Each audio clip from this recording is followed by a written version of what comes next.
Recently, the Daily Nation aired Ole KAPARO and Shurie. Ole KAPARO has written a book, Shurie has written a book. Ole KAPARO is a former Speaker of the National Assembly, and Shurie was a former Senior Assistant Inspector General of Police in the Administration Police. He was a long-serving APTC commandant, principal at AP College. I liked the way they wrote their books, and I noticed a lot of things that I was learning for the first time.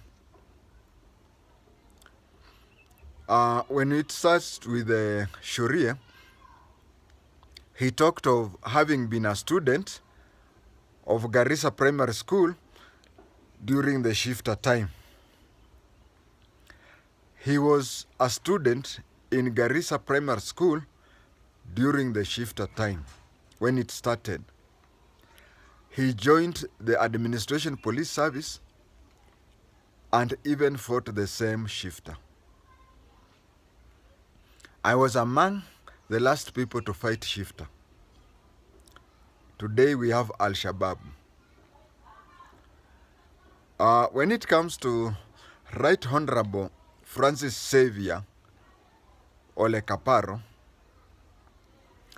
he was the Speaker during the first multi-party parliament, 1993 onwards. He is the Speaker who was there during the IPPG. You will notice that both of them have got very interesting experiences, things that you can find nowhere. We have to thank them, and we have to thank others who had unique experiences and have written their books. There are many, 225 if I can mention them. But very few have written books. Let us clap for them. The other thing I have to talk about is that as of now, we have challenges in writing books. The greatest challenge is for somebody to open up. Yeah, finding somebody that you are there when this and that happened, and can you tell us? 98% would rather go to the graves with their experience. What of these 2%? These 2%, we have, or let's say 3%. This 3%, we have 1%, which is a third, of those are Kina Ole KAPARO and so on, who have used their finances to write the books. Then we have the 1% who are willing to write, who have even written the manuscript, but it is hard for them to publish. I can tell you for sure, from where I am, that unless someone is rich and willing, most of us may carry our information to our graves. If you look at a book, let us say that a book has now been published. Most of the money, actually, you are just exposing yourself where you get almost nothing. And I want to tell you this, and I'm not blaming anybody, I'm only blaming the environment. If you buy a book, an autobiography, the subject of the book gets at best 20 shillings. If the books are sold 100,000, now 100,000 times 20 shillings, That comes to 2 million, isn't it? You can see. They don't get money. So they are willing, or we are willing, to share our information, not because of the monetary thing, but because of passing on the information, so that when we go, future generations and even current generations know what happened. Starting with the book, you have to write the book.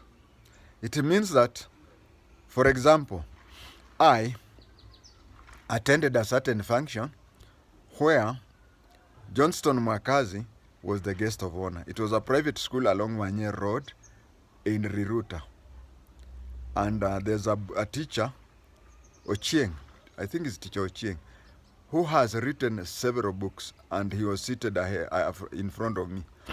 And Mwakazi was praising him, and from the podium, when Mwakazi was looking at him, it was as though he was looking at me.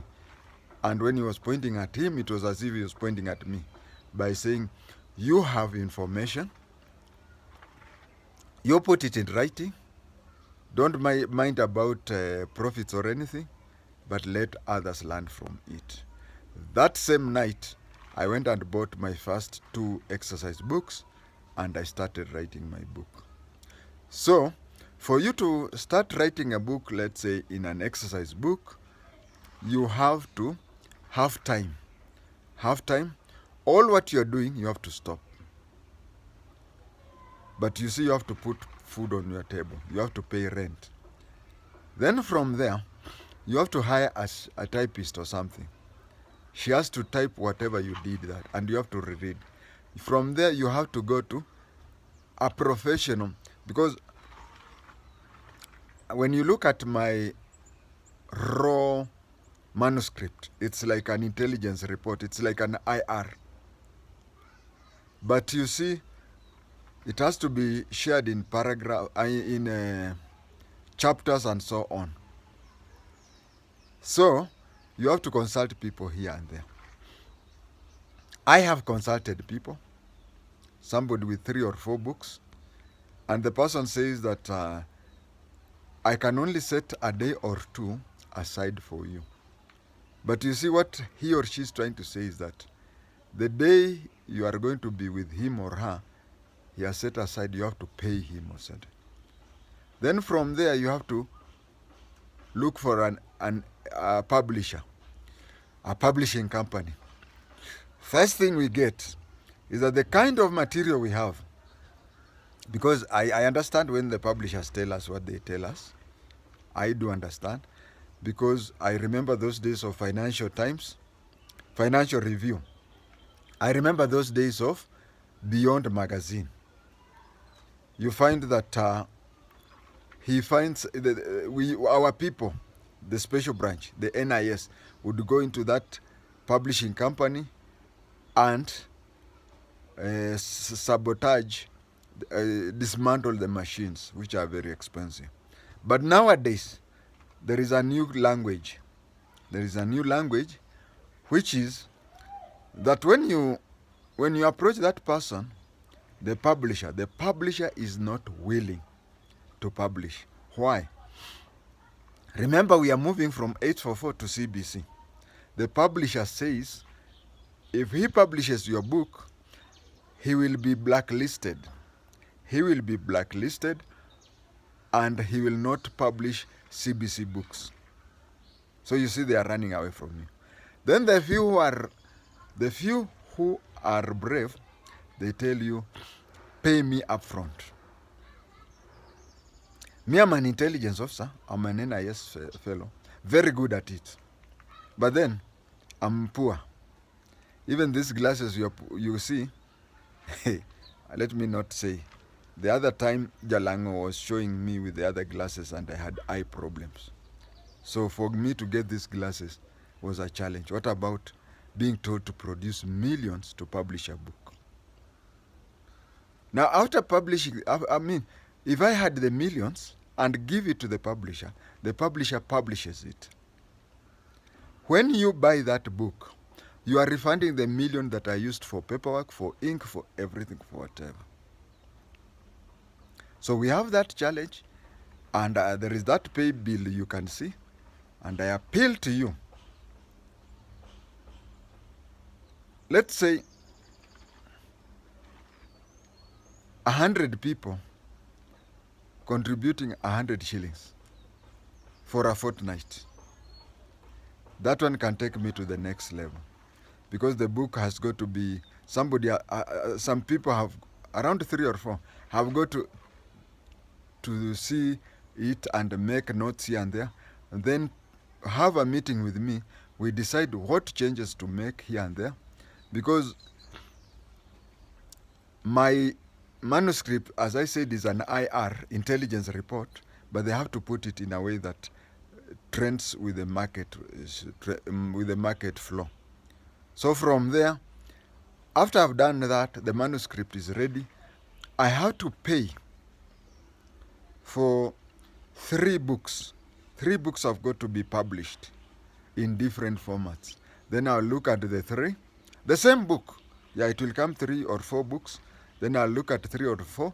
I'll tell him I prefer it to be printed like this. Then the mass production. Do Kenyans.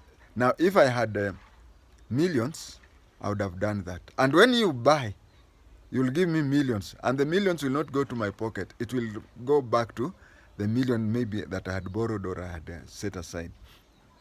And you see, these publishers, what they want is after they have published, they have given me 2 weeks to dispose of the books that continued staying. Not only do the books encourage a storage fee, but also it also encourages somebody who may attack and burn down that place. So I have also to move from there and start marketing.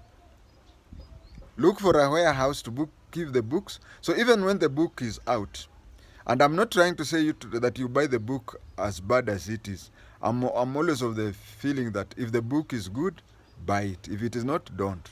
But you see, here I may encourage you to quickly dispose it, because if it continues staying somewhere, if it continues staying in a warehouse, I'll continue paying for it.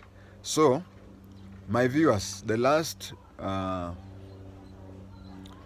recording had 3K, within a day it had 3K views. If those 3K people, each one could produce 10 shillings, that would be 30,000. That one would take care of one stage. And then that way, please look at that bill. Thank you.